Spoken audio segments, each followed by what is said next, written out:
Hello and welcome to another episode of Lucky the Story. Today is a very special day, and the special day because it marks the 1 year anniversary for Lucky the Story. When I first started a year ago, and we recorded actually September 7th, 2024 to be precise. Today is September 6th. So um, it was started with a thought that we will start and we will see where it goes. We had no idea.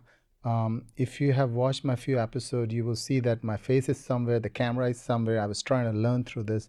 We are still learning, but I think we have come a far way. And I want to take a moment to thanks my team behind the camera. We have Gil, Monica, Navneet, and most importantly, I also want to take a moment to thank my family because with every episode they make an effort to come and listen to.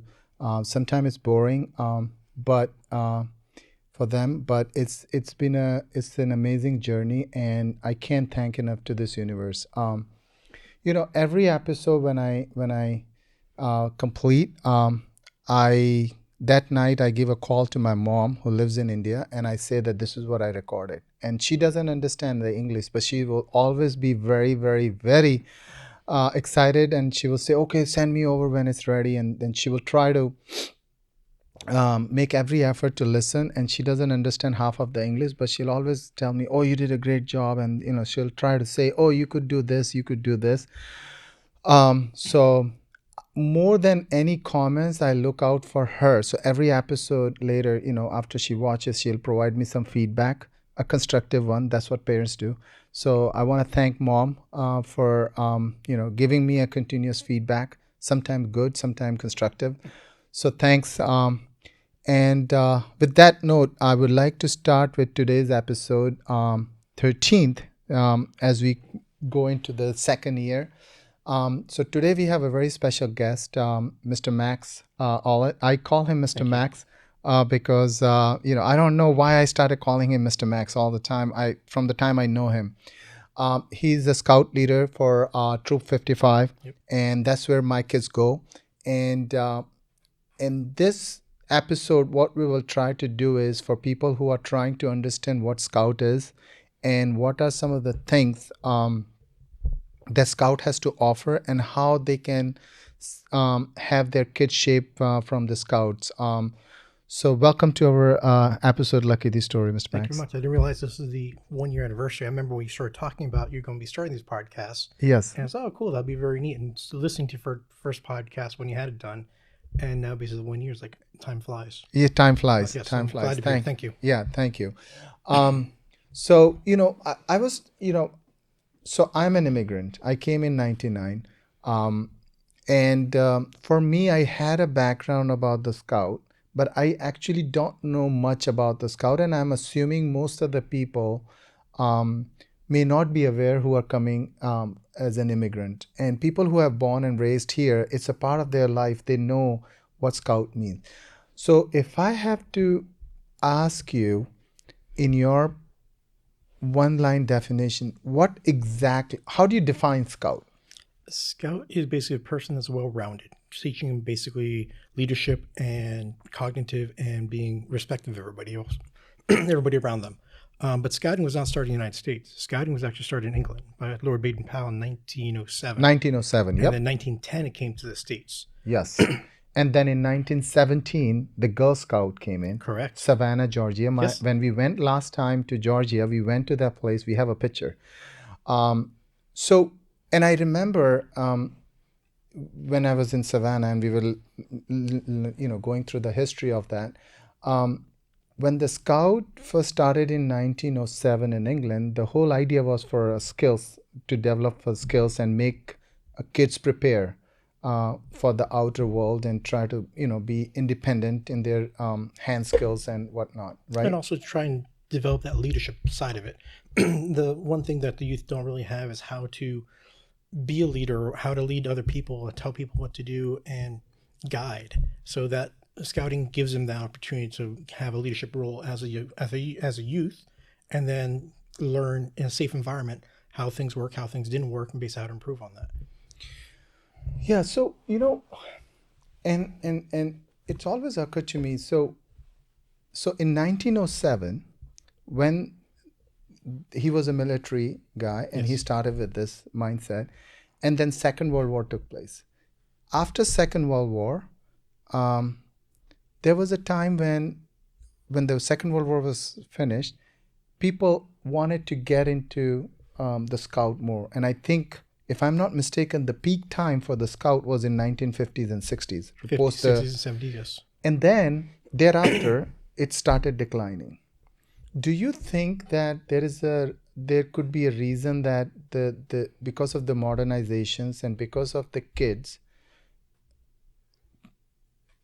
may not have that interest of going into this kind of outer skills? And I can share this from my view because my kids are on gadgets. Mhm. Bringing them out and bringing them without a gadget on the camp Trying and to disconnect them is hard. disconnect. Yes. So how do you think that as a scout leader, It's a that can difficult be a part. challenge? It is, and right now we're trying to figure out. Okay, everybody has a cell phone these days. It's hard to figure out. Okay, can't take it away from them because basically they're always going to be connected with mom and dad sometimes. But also nowadays they use it as a means to communicate with one another, texting one another, creating a group chat. So we're trying to figure out. Okay, how do we use it to our advantage and help the communication skills between the adult leaders that might be like old like me and trying to get to the younger generation. Okay, how do we use this as a skill set or as a tool and not just playing games? So we're evolving. So sometimes put all the phones away. Sometimes, okay, use your phone, find the GPS app and go this way.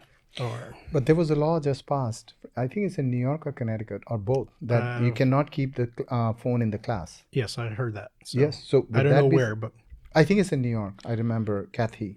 well, Governor in Kathy. our troop, basically at the beginning of every meeting, we have a table aside. We ask all scouts and leaders put your phone on the table there. If you need to use your phone or something, by all means, you can use it. It's not basically locked away, but just try to keep that distraction away. But if they need their phones for something, you can use it. But you can enforce that when there is a young scout. But if it's the older scout, it's hard for you to. It's harder. It's harder, right? I want to go back. What is the definition of a scout leader? Because I think if I see you, right, so you work as a full-time, and any adults who's a scout leader, they just go in. There is no money involved. You provide that as more as a part of the community service. Yeah, I don't get paid. I'm volunteer. You don't get There is money volunteer. involved where I have to pay for my membership into scouting as well. Right. But there's training involved also. Every scout leader and every adult we ask to basically go through youth protection training. Which time? Youth protection training. That is mandatory. It's mandatory by everybody, and also now this year they've changed it. Also, now you have to have outdoor hazardous weather training. That way, just in case everybody's aware of what to be aware of when you're outside, being cold, lightning, rain, flooding. So And do you have to continuously go with Every their year. train? yes. So the youth protection used to be every 2 years. Now it's every year. Same thing with hazardous weather. So that's now every year. So every adult leader that's registered with that unit has to go through that every year now. So you don't get paid. This is volunteer. You have to go through the training. You have to put the money out of your pocket at times, right? And it's just not you. There are others There's who others. also support to this cause, or at least to this service. What drives that? Just seeing the enjoyment in the scouts, and basically if you have kids in the program, like I have 3 kids, just seeing them go from fifth and sixth graders and going all the way basically almost to get their Eagle Scout, just about to earn it, seeing them grow and seeing them advance and seeing just having fun outside, and not only outside but just learning those leadership skills and how to talk to people and how to put things together, or solve advanced problems themselves. Just getting that skills to them is just very rewarding. And then also seeing like young kids go from I've been doing Cub Scouts almost for 14 years now. So seeing those kids from kindergarten, first grade, all the way to now about to already graduate, seeing them advance from that age and the skill sets to now basically they're about ready high school graduates. It's just very rewarding to see them grow. But some of the kids I have seen, especially in Troop 55, they do come back even though they are Eagle Scout. Yes. Right? And they come because they want to continue and be that leader and pass that torch to the next. Or what is the rationale? What makes them come back? That's part of scouting. Basically, it's youth led. So yes, I am a leader, but technically scouting at the troop level, it's led by the boys and girls now that run the unit. So they're supposed to teach the skills from what they've learned down to the next level, down to the next level. I step in, the other leaders will step in if we see something needs to be corrected, or to teach us skills that they're not really strong on, we help out. But it's more the scouts teaching the scouts. So that's where the leadership comes in. So at the Cub Scout level, it's a little different, where the adults will basically guide the scouts. Okay, this is how you do the skill, and show them through the EDGE method. Okay, this is how it gets done. But when you get to the troop unit, now it's the scouts leading the scouts. So when you say the Cub Scouts, so if at what is as early as the kids can get into the? So Cub Scouts just changed. So now Cub Scouts can start as early as kindergarten. So from kindergarten to 5th grade. So you go lion, tiger. It's going to sound like the Jungle Book because that's what it was meant to be. So lion, tiger, wolf, bear, Weeblo, and now it's Arrow Light. So the Arrow Light's a 5th grader. So it's usually about 5th grade, 10 years of age. So once they get to the Arrow Light level, they cross over, and they get a special patch that they've now crossed over from Cub Scouts into troop level. So in the troop level, you go through the ranks. So you start as scout, tenderfoot, 2nd class, 1st class, life, star, and then eagle. So those are the steps in the process where you have to earn the. Yes. It's like you come to the first step, second step, and third step. Correct. On the Cub Scout, you said as early as kindergarten. So if I have a kid who is in a kindergarten, and if you put them in, does that give a benefit when they are in an actual scout? Like, does that helps to earn the steps that you have up to the Eagle sooner, or it doesn't? It doesn't help sooner, but they understand how scouts work and the advancements. The neat thing is, if they come through the Cub Scout level, when they get to the Arrow Light, one of the requirements under the Arrow Light is to earn kind of like a scout adventure or a scout. I forget what the pin is now, but that one pretty much is all the requirements when you cross over to the troop level is the scout rank. So those scouts that came from Cub Scouts get a heads up and are able to earn that scout rank a little faster than someone that's just joining a troop out of the blue. That's where when I joined for that 2 or 3 days, I was a Cub Scout. You were a Cub Scout. Yes, I was a Weeblo for basically 2 days. But this is Miami, this was Miami. Yes, I was born and raised in Miami, so this is where I got introduced to Cub Scouts. But I had an issue with the Cub Master there that I felt uncomfortable, so I left. But me leaving, I didn't realize that I had a choice. I can go somewhere else. My brother, who's 3 years younger than me, he joined a different pack at the time. And I didn't know that you can go through a different pack. And he basically joined and went up through the ranks all the way to Life Scout, but didn't do his project. And that's which was the Eagle, which is the final He one. just needed to do his project to get his Eagle, but he didn't do it. So that's one thing he's trying to tell my son, do the project, because that's one regret he has, finishing the project. But me from the outside, not knowing that you can go to a different troop, I watched from the outside my brother basically go through all the ranks and do all the fun things, camping, going on these trips, going to hiking the Appalachian Trail from Georgia to South Carolina, doing these fun activities. And like, man, I wish I would have known that. But I kind of rejoined scouting in college. I joined a fraternity, Alpha Phi Omega. They're an offset, kind of basically an offshoot from the scouting. They're based off the scout principles. And it's a service fraternity. And that's where I got to do more service to the community. I've started fighting fires, Florida Everglades wildfires that were impacting the Daytona area in 1997, 96 timeframe, and just got into more service hours. And when I graduated, came to Sikorsky up here. Camp Sikorsky was happening, and I got asked to do a merit badge counselor, be an aviation merit badge counselor for that because I just got my pilot's license. And that's when I rejoined and doing more stuff with scouting. So I became a merit badge counselor in 2002. And then 2014, 2013, when my son got Cub Scout age and he decided to join Cub Scouts, I became a leader. And so I followed him through, and that's where I've been now. So, so let's say tomorrow, if I want to be a scout leader, but I don't have a background about scout, I've never been to the scout camps by myself. Can I become a scout leader? Yes, you can join any unit you want. You're going to have to put an application in. The applications come with a background check, and then you have to do the youth protection and the hazardous weather training. Once that base is done, then they'll allow you to register into the unit. That application has to be approved by the committee chair of the unit. So, like in ours, Mr. Gasparo, So when you say unit, you mean like a troop, like a troop or pack. Yep. So what's the difference between troop and pack? So pack is for Cub Scouts. So that's for kindergarten through 5th grade. Okay. And then basically troop unit is basically for anything from 5th grade and above to Eagle. Okay. So it can be So it's a girls pretty and boys. rigorous process. Like it's not like you're recruiting somebody or who's doing it. They have to go through a proper background check. They do background checks now, yes. And then every year we have to pay the registration fee just like the Scouts do, and we go through that every year.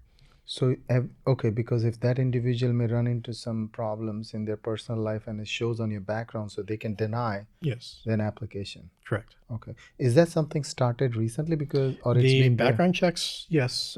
We've always had to sign the application form and put in for what you're doing with the unit, but it has changed within the past 5 to 6 years as far as the background checks and being now you have to assign what you'll be doing when that adult comes into the unit. So let's say tomorrow you put your application in, we have to look, okay, so what do you want to help out with? Do you want to be on the committee? Do you want to be basically help transporting kids? So that way it goes, okay, what is your role as part of the unit? You can always change your role, but we have to know what you're doing. So we have, like when we go on campouts, we always have to have at least 2 leaders there. But we want more just in case something happens. So one kid slices his finger, not pointing at anybody. But so now I have to have a leader go with that scout to the hospital, whatever. I have to have more leaders to be there. So we always look for at least 3-4 leaders to be every outing, just in case something happens. Plus, it makes it easier and fun for the adults. And is it something the laws are evolving as in if the situation comes, or is it like they had been there and some troops may or may not implement those? I'm not sure. Sorry. Like, so for an example, right? So if you're bringing 2 scout leaders with that situation, was this a law vested like from the above authority and it comes down to it's just part of the scouting policies. Policies. So you always, Okay, so those part are- of the youth protection, you always have 2 deep leadership. So and whenever, this is always from the 1907 or this started later part when I think I don't know how far back it goes. I know Okay. as far as I've been involved as a leader since 2002, 2003, we've always had the policy of 2 deep leadership. It goes further back. I don't know when it got implemented in the Scouts, but you'll see like when I go through my Scoutmaster conferences where I'm talking to a scout, it's never me and the scout alone unless it's my son. It's always somewhere where everybody can be seen. I'm never taking a scout that's not my own child somewhere privately. So, and the reason I'm asking this question is I'm trying to. When I first came in 99, 2000, there was a big episode, and you probably know this, Yeah. right? Where Scout went through every day. There was on the news with the sexual abuse and all that That's the stuff. bankruptcy and so on and so forth. Bankruptcy, right? So biggest bankruptcy in the United States till date for the money that they have lost because of the lawsuit that took place, right? Correct. Do you think that a lot of things came out of that episode, and I think the policy were a little more tightened based on that fact? Correct. Part Okay. of the bankruptcy and coming out is have to put more policies in place and based on more rigorous checks and leaders and make sure that the youth are safe, and that's part of it. So And do you think that as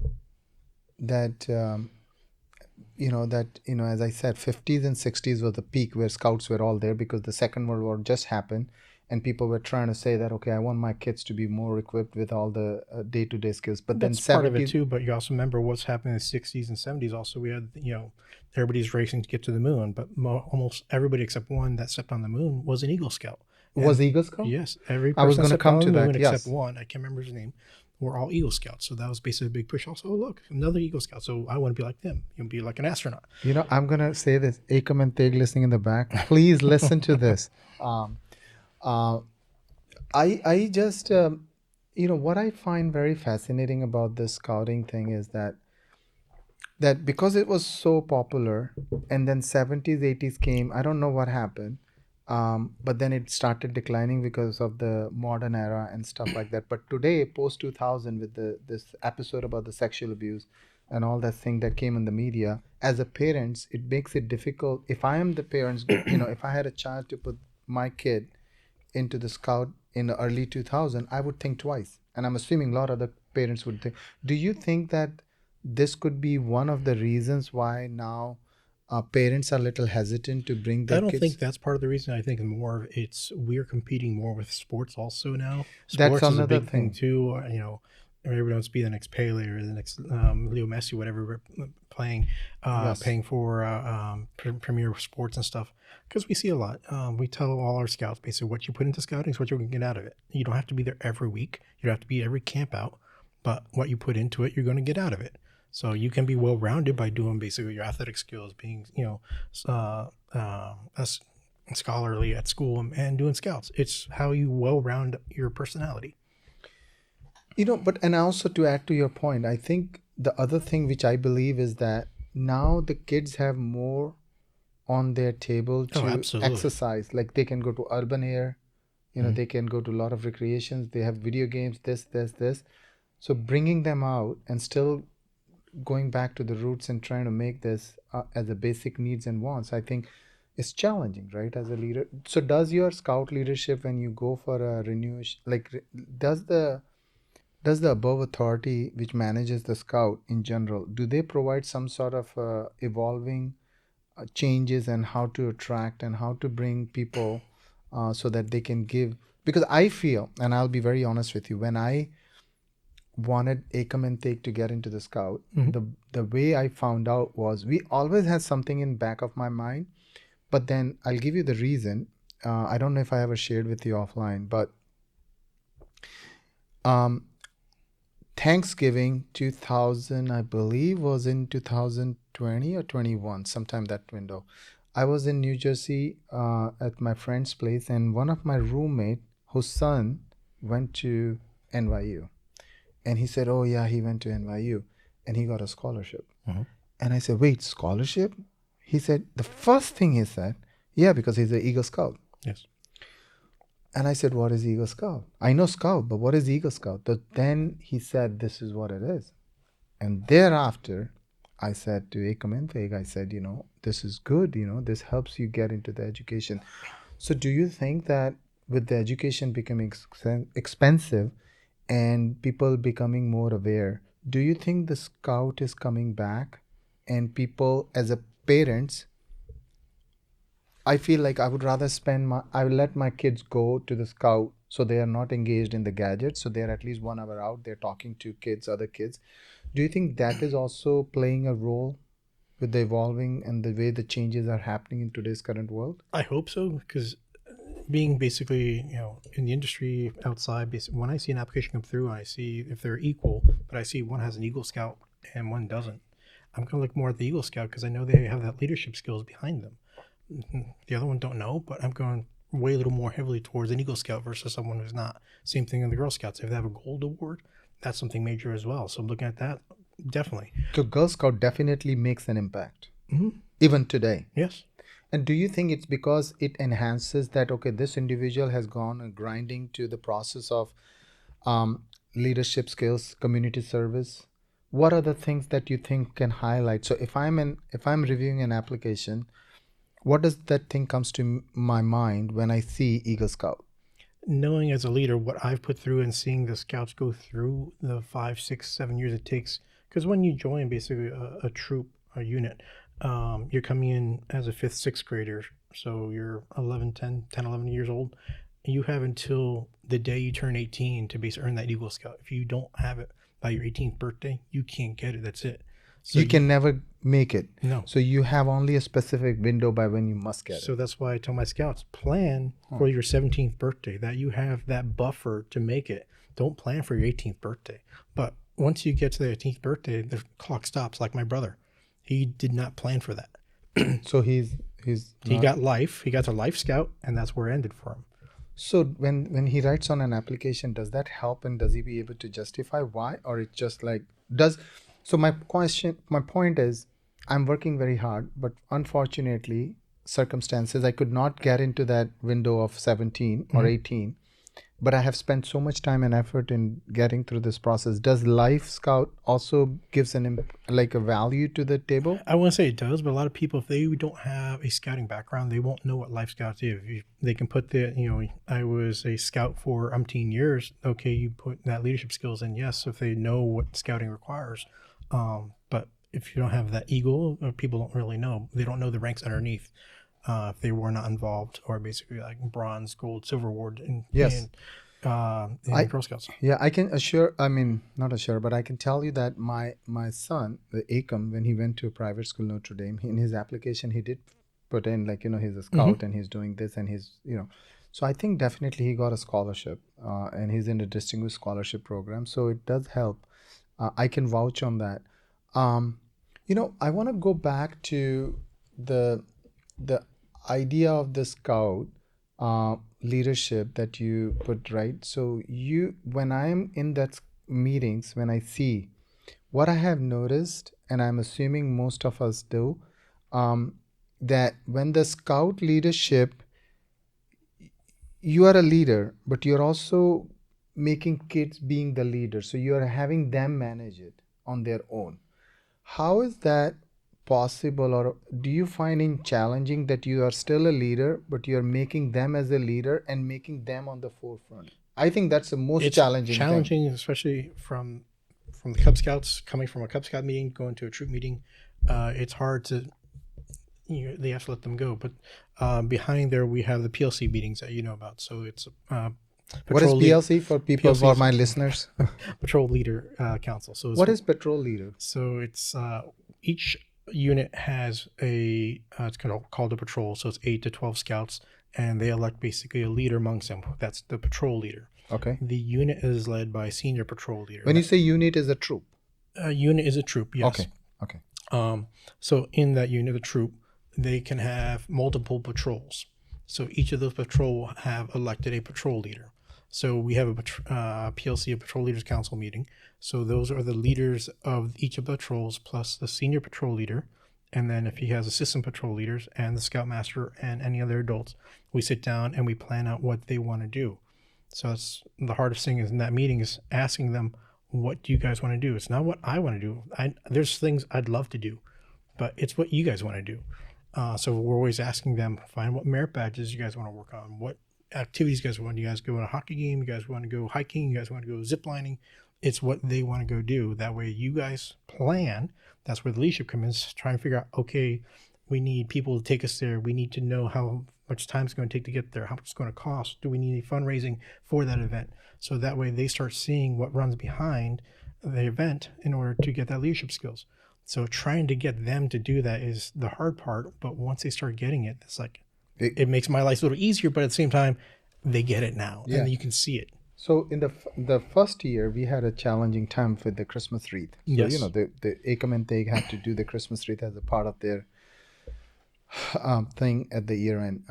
But now they're used to it. They know what to do and, how to bring things together. I want to, as much as I understand, I struggle to so we have a Troop 55. Mm-hmm. We have a Scouts, right? Scout kids.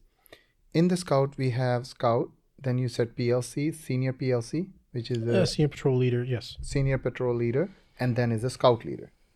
Is that above is a Scout Leader? The above Scout Leader, above me, I report to basically the committee chair and the charter org representative. So, and that is also within the troop? Within the troop. So those are the leaders that run the troop. So there's what's called the key three. So whenever a unit gets formed, a troop gets formed, there's always a key three. So you have the scout leader, the committee chair, and then the charter org representative. He or she is the one that represents the organization that is sponsoring your unit. So Mr. Gasparo is a representative for Huntington United Methodist Church. So he represents the church, but also our unit. So he's technically my boss. So anything I do, or basically if he's not liking what he's the one who tell me, hey, we need to do some change, because as a Troop 55 under Huntington United Methodist Church, we represent the church as well. We want to make sure that we put the church in good light. So is all the scout troops are associated with the church? No, not they're all necessarily. So this happens to be Troop 55 happens to be associated to the church. Correct. Okay. And does that mean that that troop has to do something more associated to the church than any other troop? No, I'm not sure if I understand, but we try to, facilitate anything for our charter org that they request, and vice Okay. versa. So if they need help, they'll reach out to us. So like we do the Spooner House dinner basically in March, April Yes, timeframe. I So we remember volunteer that. to Yeah. do that. The church also has Susanna Wesley, the elementary school. So whenever they need help, cleaning the playground, painting benches, whatever, they'll turn to us. Hey, can you help us with this? And we'll basically support by providing that service to them. Okay. Because part of basically Scout is providing service and being reverent and also helpful in the community. So whenever Tony said, hey, Roberta needs help with this, okay, fine. We turn to, hey, can you guys volunteer here on this weekend and do X, Y, and Z? And that way we provide a service back to our charter organization. The other units in town, the same thing. They have different charter organizations. Troop 28 is chartered by Mohegan School. PAC 25 is chartered by the Methodist Church on Long Hill, if I remember correctly. So it's chartering organization can be anybody. So And does charter actually says that you must have at least minimum X amount of scout you in have to order have at for- least 6 scouts in order to create a unit. So what if it's at time if it's only 5 and that individual who is trying to be an eagle and he's working hard, what do that scout do? we have to work with the council and see what we can do there, or if You can transfer to other troops? we can transfer to another troop if needed. Okay. Like when I joined, when Lucas crossed over from PAC 28 to Troop 55, there were only 6 scouts in the unit at that point in time. So he was the last one, basically, in order to maintain the charter. From there, we were able to grow from 6 scouts when Lucas crossed over in 2018 to the 22 scouts we have right now. And so now just try to make sure we keep, the cycle going. Recruit new scouts. That way, the older scouts have someone to teach their scout skills. And as they equal out or age out, there's a new, basically, group of scouts coming in to keep on going, to teach those lessons. So it can be, so when it comes to a point where it's less than 6, it can be a tricky and It gets challenging. tricky. It's easier to run the pack sometimes, or the troop, because you're less kids. 22 is hard to manage sometimes. It gets loud in the hall. Do you No you hair thi- left. But no do you have to have a like, do you feel competition between X troop versus other troop? Like, does that no, we all work together. There is some rivalry between us. I always rivalry? poke. Okay. That's I always poke fun at Mark Sims, Paul Yarnowski. We're all good friends, okay. but we're all here basically to help the kids out, and wherever we can do. I help them, they help us, but we're all just trying to make sure we have kids in the program, and they all basically help one another understand what they need to do. And all the big thing is they're safe. They're safe. And one thing I definitely liked, and from my listener, I think it would help, that I think, let's say if you're a certain age, and if you have to, within the troop, you have to go to the place, without others out of your sight, there has to be other scout has to be associated. Yeah, buddy system. So Buddy system, right? And if that kid is going with an adult, there has to be some other scout also. correct. So part of the buddy system also, not only do they have to have a buddy, the buddy cannot be more than 2 years older or younger than them also. So I think that's a good. So like when we're tent camping, we also find out, okay, who's going, okay, what ages. So that's why I call it birthdays every month, try and figure out whose birthday is when. That's Oh. how I keep track in my head. Okay, Oh, I he's see. older, he's younger. Now, I see. so Got there's it. a method behind my madness there. Okay. But yes. Well, now it makes sense. This is interesting, and I think we are coming close to the timing. But I have one specific question which when I was driving. I was thinking how best I can put this together. And if you feel uncomfortable, you don't have to share this. Okay.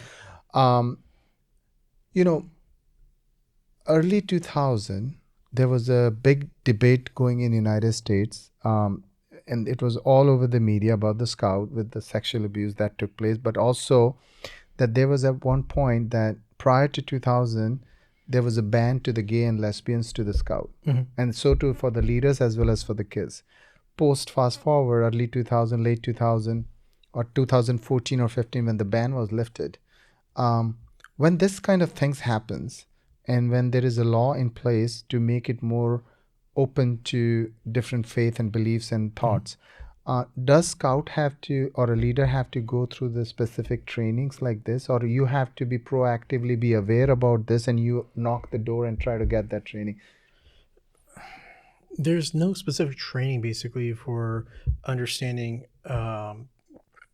There's right now basically I'm a merit badge counselor for Citizenship and Society, so that helps scouts when they get to that older age in the scout understanding the community, basically D&I, and basically working with people different than them in the community.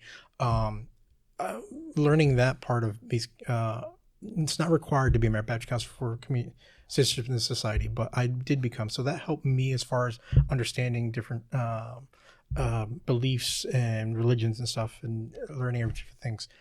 But there's no specific training to understand, okay, between gay, lesbian, basically bisexual, different religions. There's Yeah, nothing there, but being open and understanding is a big thing. But because you as a leader, where I'm going with this is like you as a leader, as an older, would have an understanding and you may have a broader view of thinking. But then you also have a scout kids who are within and they may bully, right? They could see it differently. So at that points where the leadership comes in and try to educate them. That's where I was going. Like it can become a little challenging. it can become challenging. Also, it depends on their exposure for those scouts of what they see from day to day in their surroundings at school or at home. But if they're not used to it, then basically, yes, it can lead to bullying. That's where adult leaders have to step in and make sure that everybody has an equal opportunity and it's even across everybody. But on some units, they don't see that. So when you have that different person coming into your unit, that leader has to have that openness to accept them in. Unfortunately, there are places that it's not there because the community is not welcoming or not knowing, I guess, is I have a family friend who moved from one troop to another because that troop didn't work for them. So, and I'm pretty sure there are other family who goes through different challenges and things like that. But it's not all, even for different religions or sexuality or beliefs. I tell all my scouts, even from Cub Scouts, when you go to a unit, if you don't like it, before you quit, try a different one. Because even though they do the same things, the environment can be different. So like we've picked up a couple different scouts within the past 2 years that when they crossed over, they went to a different unit, but they were not welcomed or they were bullied or they just didn't feel welcomed. So they came to ours and they felt welcomed and they stayed. You know, that reminds me one thing, and this is a very beautiful quote from Japanese legend. I wrote something on my Facebook earlier this week that if you get into the wrong train, this is a Japanese quote. If you get into the wrong train, get on the first train station because the more you wait in the train, it's expensive for you to get the return back. Yes. So, and I think understand that. Yeah. so now I think it makes sense. No, but this is good. I would like to continue with this. There are so many questions, and I'm pretty sure that if I sit for another 1 hour, I can still go on. But I would like to see, do you have any, before we close this, do you have any comment for our parents who are in a dilemma as should they send their kids to the scout or they shouldn't?